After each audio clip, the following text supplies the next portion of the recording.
When it comes to the content on your website, it revolves around displaying some type of widget. And a widget can range from anything from text to a blank product listing to decorated product categories. Now there's over 30 plus widgets available that we can use to design the content on our site, and it's important to understand how each of these widgets work. First, it's important to understand that within the basics we have the ability to add a column, or essentially how many different columns or rows we want to then display different widgets. If I've dragged a 2-column widget over here, I could then come over to widgets and then start adding, whatever kind of widget I want to the column or the amount of rows. But the widgets themselves, so let's go over them. First, we have text. Text is exactly what you would think about. It's like adding paragraph text that we can then format how we want it to be displayed. Forum. A forum allows us to collect information from the customer by having them fill out essentially a questionnaire, whether it be contact or requesting a quote. A spacer allows us to create a gap between content. A divider is a lot like a spacer, but instead of just being blank space, a divider actually uses a line, and then that line we can control the thickness, the type, and so forth.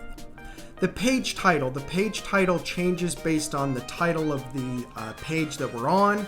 This allows us to automatically create a auto-generated title.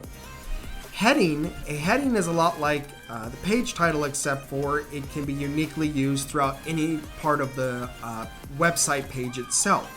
A heading is a lot like the text, except text is more paragraph versus heading is more like a title.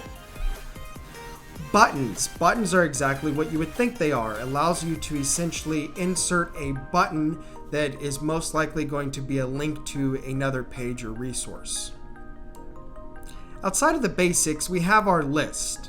Now the lists revolve around listing either blank products, designs, or pre-decorated retail products that are being sold.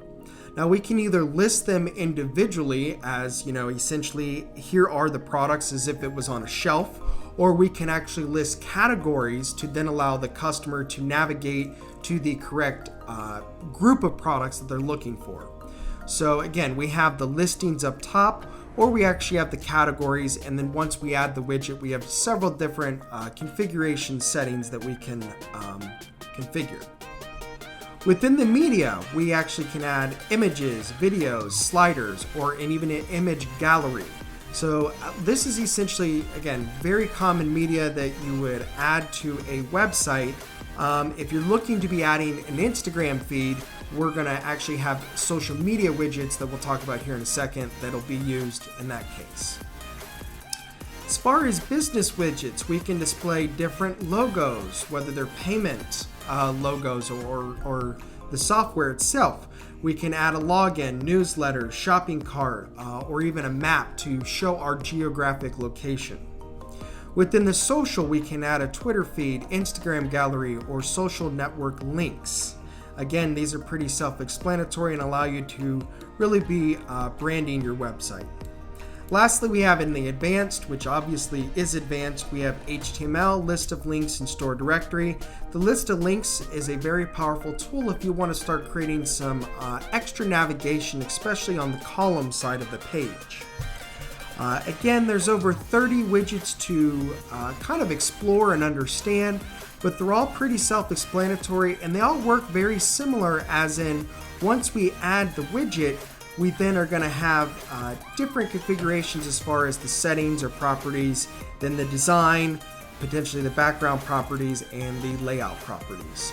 Once you've explored each widget and have had some time to kind of push each one to its limits, they'll all really start making sense. Hopefully you find this video helpful. Thank you.